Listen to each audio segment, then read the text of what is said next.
Heath House, Wesselton. The next morning began with an unpleasant surprise. I'd had breakfast in my room and was just on my way downstairs when a man in a suit appeared, walking briskly from the front of the hotel towards reception. I recognized him at once.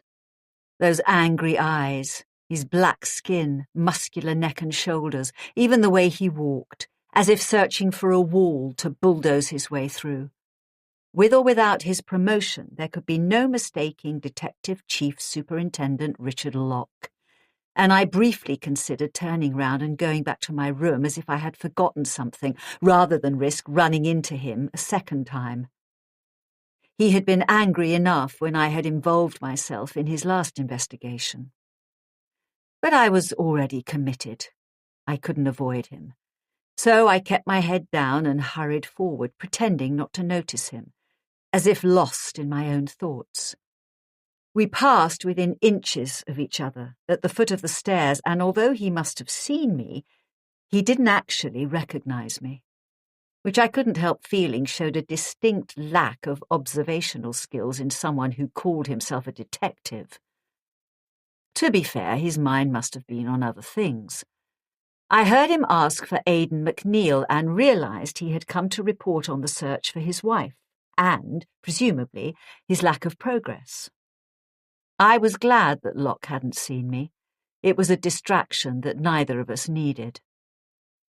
It also gave me an excuse to postpone seeing Aidan myself, which was a meeting I was still dreading. I didn't agree with what Andreas had said. Just because Aidan was married to Cecily, it didn't make him the prime suspect in her disappearance. On the contrary, and ignoring what Lisa had said, all the evidence suggested that the two of them had been happy together. They also had a child, surely. That made it less likely that he would want to do her harm. It was a relief to climb into my dear old MG Roadster and to feel the rush as it carried me away from the hotel.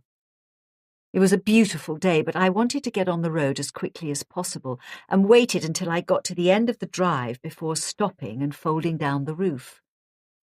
After that, I continued on my way, pushing against the speed limit, feeling the wind streaming over my shoulders and tangling my hair. I spun through green leaves and woodland until I reached the A12, then headed north to Wesselton.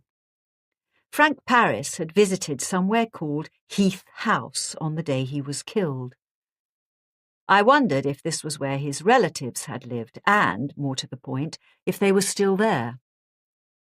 Wesselton is a funny village in that it isn't really a village at all, more a confluence of roads.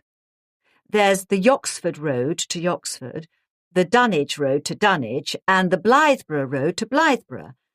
But there doesn't seem to be a Wesselton Road to Wesselton. It's as if someone is trying to tell you that there's no particular reason to visit the place where you actually are. It has an old-fashioned garage, a pub that's signposted but nowhere to be seen, a second-hand bookshop and not much else. That said, it's on the edge of a superb nature reserve, and you can walk to the sea. I'm sure it's a lovely place to live. Heath House wasn't easy to find, especially in an old car without sat-nav. I had printed up a map at the hotel but drove in circles until I came across a farmer hosing down a tractor. He directed me to a narrow lane I hadn't noticed, mainly because it had no name. The lane led me away from the centre of the village and into the nature reserve itself, finally petering out on a stretch of grassland with a timber-framed farmhouse on the other side. This was Heath House. The name was written on an American-style mailbox beside the gate. It was the sort of home designed to be seen on a summer morning, with the lawns freshly mown, the flowers in full bloom, the hammock swaying beneath the trees, and so on.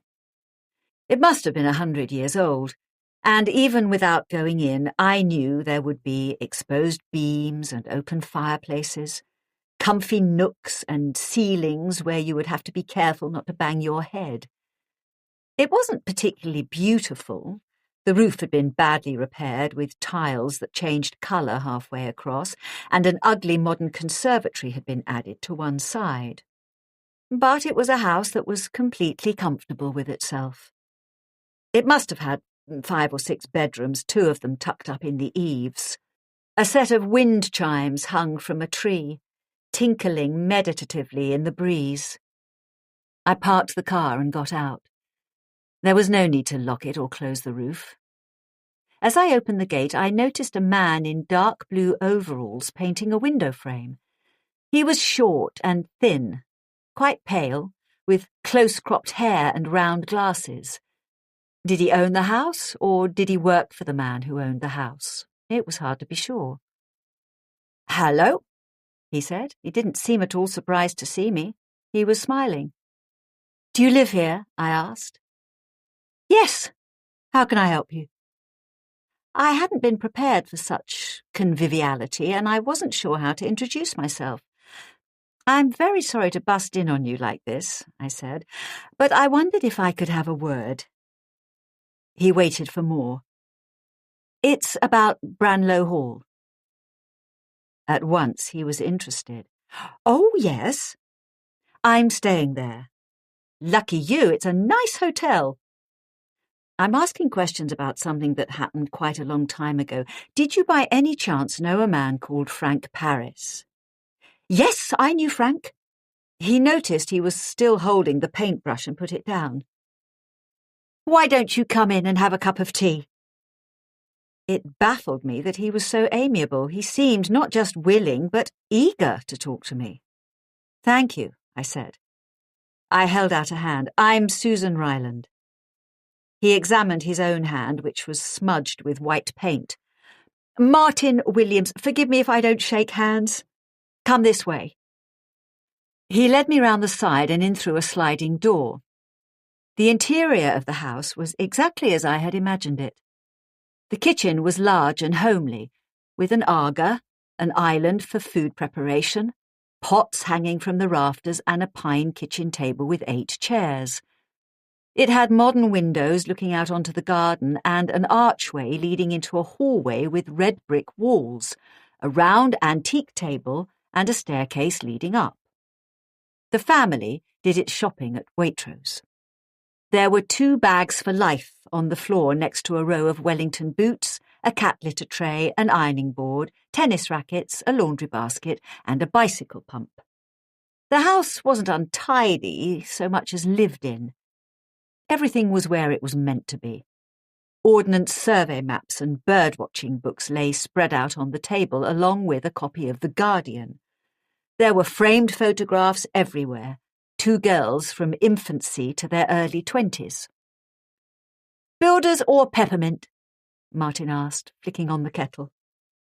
But before I could answer, a woman came into the room. She was a little shorter than him, about the same age. As a couple, they were in perfect proportion.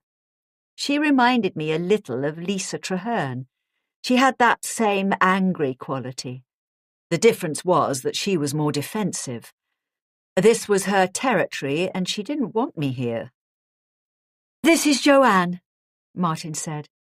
He turned to her. "And this is Susan. She's come over from Branlow Hall." "Branlow Hall?" "Yes, she wants to know about Frank." Joanne's face changed when she heard that. She had been vaguely unwelcoming a minute or so ago, but now she looked offended. She might even have been afraid. "It's quite difficult to explain," I began, trying to put her at ease. Next to the Aga, the electric kettle began to hiss. "I was just making Susan some tea," Martin said. "What will it be?" "Builders will be fine," I said. "I'll do it." Joanne reached for mugs and tea bags. No, darling, you sit down and look after our guest." He smiled at me. "We don't get many visitors out this way. It's always nice to have company." Why did I get the impression that the 2 of them were playing some sort of game?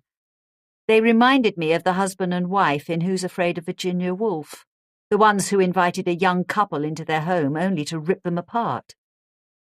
Joanne and I sat down at the table and I asked her about Wesselton while Martin made the tea. I forget what she told me. I just remember the way she stared at me. So combative and intense. I was glad when Martin joined us. Unlike her, he was completely relaxed. He'd even brought a plate of biscuits. "So, why are you interested in Frank?" he asked. "Were you related to him?" I asked him back. "Yes." Martin was completely unfazed. "He was my brother-in-law. Joanne's his sister. And he'd come to Suffolk to see you." "Forgive me, Susan, but you haven't answered my original question." He smiled at me. "Why are you asking questions about him?" I nodded. "I'm sure you've heard that Cecily Traherne has disappeared. Her parents own the hotel." "Yes, we read about that in the papers." "They asked me to help them because they think that her disappearance may be connected to Frank's death." "What are you, a clairvoyant or something?" No, I used to work in publishing. One of my authors wrote about what happened, and they think there may be a connection." It was too difficult to explain everything, so I dived straight in. "Did you see Frank the weekend he died?" For a moment, I thought they might deny it. Joanne seemed to flinch, but Martin didn't even hesitate. "Oh, yes, he came round here the same day it happened. He was killed on a Friday night, if I remember correctly, and he came here that same morning just after breakfast. What time was it, darling?" "About 10 o'clock, Joanne answered, still staring at me. "Can you tell me why?" "He'd just come back from Australia. He wanted to see us." "He didn't stay with you?" "No, we'd have been happy to have put him up, but he didn't even let us know he was in the country until he called from the hotel. That was Frank for you. He was full of surprises." I didn't believe a single word he was saying to me, and the strange thing was, I don't think he wanted me to. Everything he said, even that playful smile of his, it was all a performance. He was like a magician daring me to pick a card in the certain knowledge that in 2 seconds' time it would have changed into a different one. It was a very strange way to behave, considering I was talking about a man, a family member, who had been brutally killed.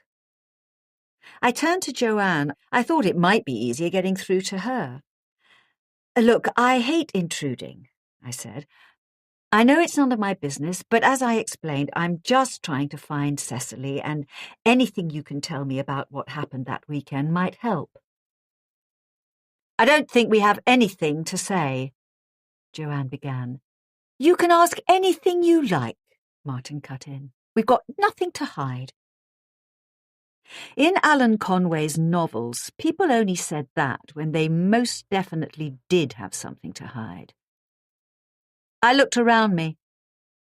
"How long have you been here?" I asked. I was deliberately changing the subject, coming in from a different angle.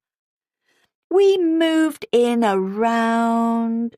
Martin counted it out on his fingers. "Well, it must have been 7 years before Frank went to Australia, 1998. It was the year Joanne's mother died." "This was her house?"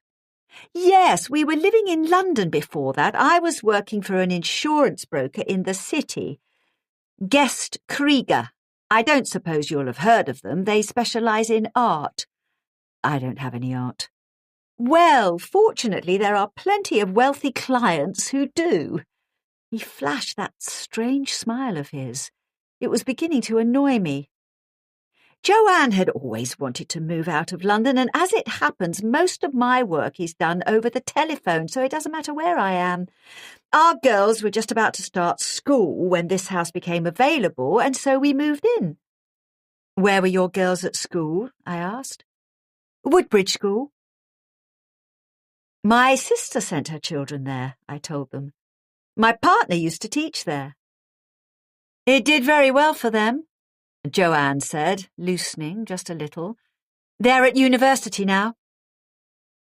They must have been pleased to see their uncle. "They didn't see him. They weren't at home when he visited."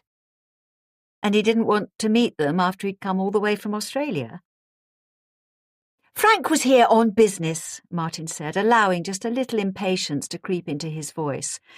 He had been holding a biscuit, and now he snapped it in half and laid both pieces down. It's very sad, but he'd lost a lot of money setting up his Australian business. He came back to England with almost nothing. He had this idea of starting another agency, and he wanted us to invest. He shook his head. I'm afraid it was out of the question. I work for myself now, and I do well enough out of it, but there was no way I was going into business with him. It wouldn't have worked. Because? Because I didn't like him. Neither of us did. And there it was. Suddenly out there. An admission of sorts. But where exactly did it lead? Joanne set down her cup and saucer, the one rattling against the other. It wasn't really a question of liking him or disliking him, she said. Frank and I had very little in common. To start with, there was the age difference, but we'd also made some very different life choices. When I was in London, I worked as a payment administrator with the NHS. I had Martin and the children. I'm not saying I disapproved, but Frank had a lifestyle that was completely alien to me. In what way? Well, there was his sexuality, of course. He was gay, and I've got nothing against that, but why did he have to shove it in your face? There were always parties and drugs and those clothes he used to wear, and so many young men. Steady on.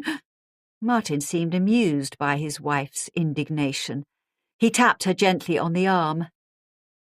Better watch out for the PC brigade. You know what I thought of him, Martin. I just thought it was disgusting, that's all. Frank liked to show off, Martin said, that's all.